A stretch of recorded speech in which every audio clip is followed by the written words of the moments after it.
우리에게 주시는 하나님의 말씀 고린도후서 5장 1절에서 10절까지 말씀입니다. 오늘 말씀의 핵심은 이렇습니다. 4장 16절에 보면 그러므로 우리가 낙심하지 아니하노니 이렇게 얘기합니다.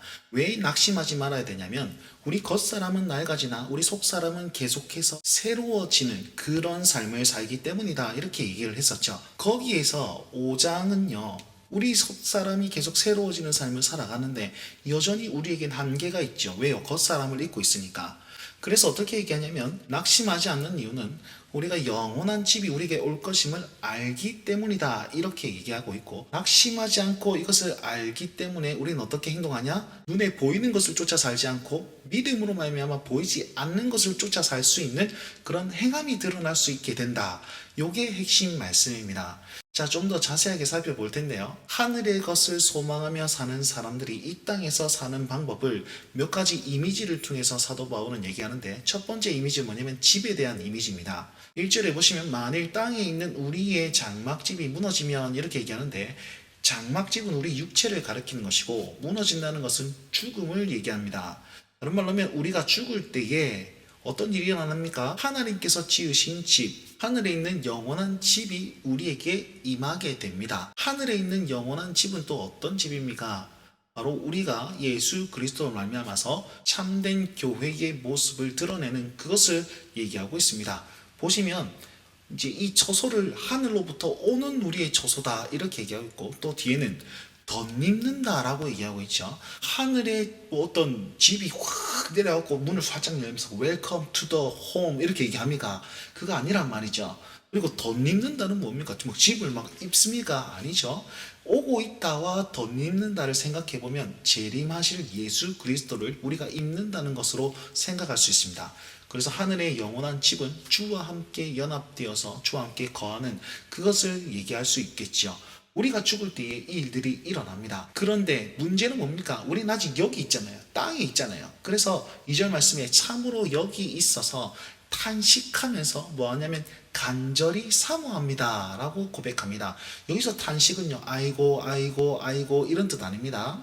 물론 죽음에 대한 두려움과 아니면은 뭐 어떤 의심이라든가 이런 것도 아닙니다.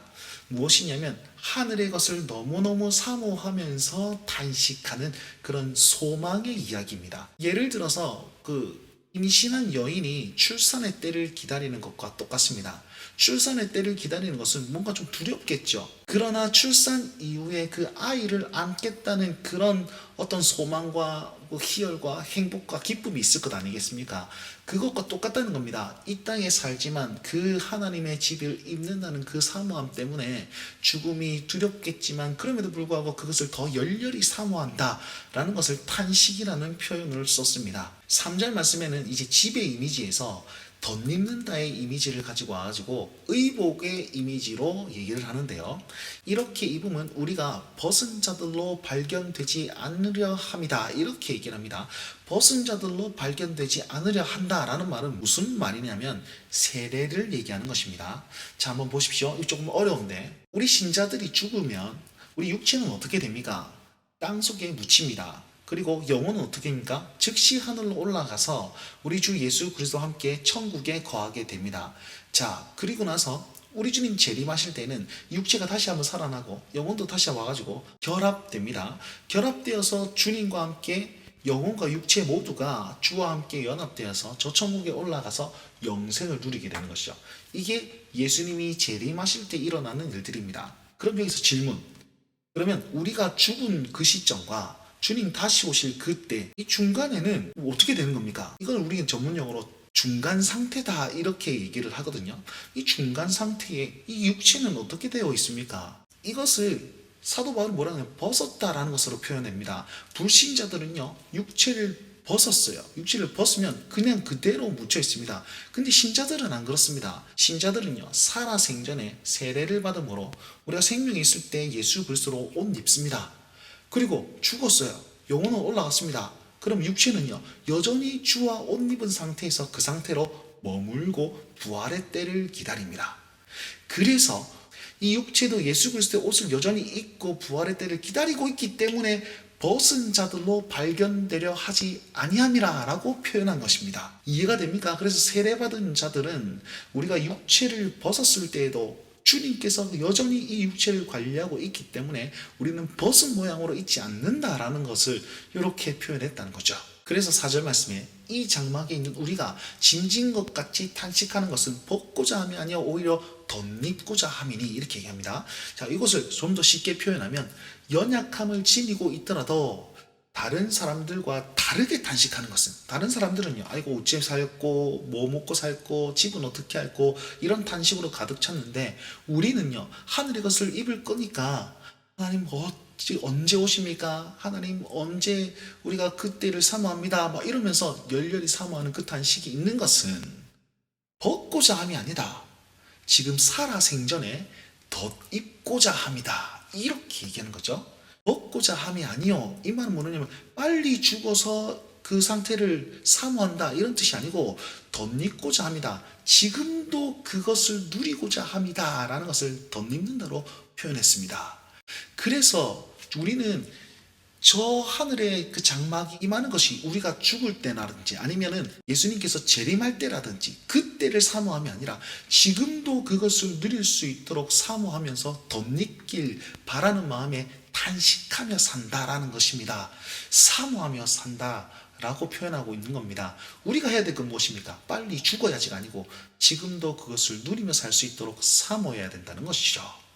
5절 말씀에 곧 이것을 우리에게 이루려고 하시는 분은 바로 하나님이십니다. 내가 스스로 생각이 되거나 내가 스스로 사모되는 것이 아니라 하나님께서 계속 그 일들을 이루고 계십니다. 그리고 하나님께서 신실하게 이루고 계신다는 사실을 어디서 확인할 수 있습니까? 성령님께서 날마다 우리 마음 가운데 감동을 주심으로 말미암아서 그것을 확인할 수 있습니다. 그래서 하나님은 성령님을 보증으로 주셨다. 이렇게 5절 말씀은 얘기하고 있는 것이죠. 날마다 성령의 감동으로 말미암아 하루하루를 살아갈 때에 우리 하나님께서 지금 나에게 천국 소망을 주시고 지금도 천국을 누릴 수 있도록 해주신다. 이걸 꼭 기억하셨으면 좋겠습니다. 결국은 우리는 어떻게 됩니까? 우리가 믿음으로 행하고 보이는 것으로 행하지 아니하는 그런 확신에 찬 삶으로 살 수 있게 됩니다. 이것을 사모하시길 바랍니다. 그리고 여기서 사도 바울은 더 나아가서 우리가 담대하게 원하는 바는 무엇이냐? 몸에 지금 이 땅에 있을 때에도 혹은 죽어서 하나님과 동행했을 때에도 그것과 아무 상관없이 우리의 목적, 너희가 행해야 될 그 목표는 무엇이냐? 바로 주를 기쁘시게 하는 자가 되기를 힘쓰는 것이 바로 우리의 목적이고 우리의 원하는 바다 이렇게 말하고 있습니다. 육체의 연약함을 가졌을지라도 하나님을 기쁘시게 하고 또한 인생의 고난이 있을 때라도 하나님을 기쁘시게 하고 죽음의 직전에 있을 때라도 하나님을 기쁘시게 하며 살도록 그렇게 애쓰고 그렇게 사모해라 라는 것이 사도 바울이 진짜 고린도 교인들에게 그리고 이 시대를 살아가는 저와 여러분들에게 말씀해 주고자 하는 내용이었다는 것입니다. 그러면 하나님을 기쁘시게 하는 것은 무엇입니까? 많은 것이 있지만 오늘 10절 말씀에는 이렇게 얘기하고 있습니다. 이는 우리가 다 반드시 그리스도의 심판대 앞에 갈 것입니다. 모두가 갈 것입니다. 그때에 하나님은 뭘 보시냐? 선악간에 그 몸으로 행한 것으로 말미암아 심판하신다 그랬습니다. 그러면 우리가 몸을 입고 있을 때 어떤 행동을 해야 됩니까? 선악간에 이렇게 되어 있죠. 선을 행하고 악을 피하는 것, 그것이 바로 하나님을 기쁘시게 하는 삶이다 라고 말할 수 있습니다. 자, 이 말씀을 우리에게 좀 새겼으면 좋겠습니다. 우리는 여전히 연약함을 입고 있고 여전히 이 땅에 살고 있으며 여전히 다른 탄식으로 계속 말하고 있습니다. 그러나 믿음으로 말미암아서 저 하늘의 것을 바라보면 우리의 탄식이 바뀌게 됩니다.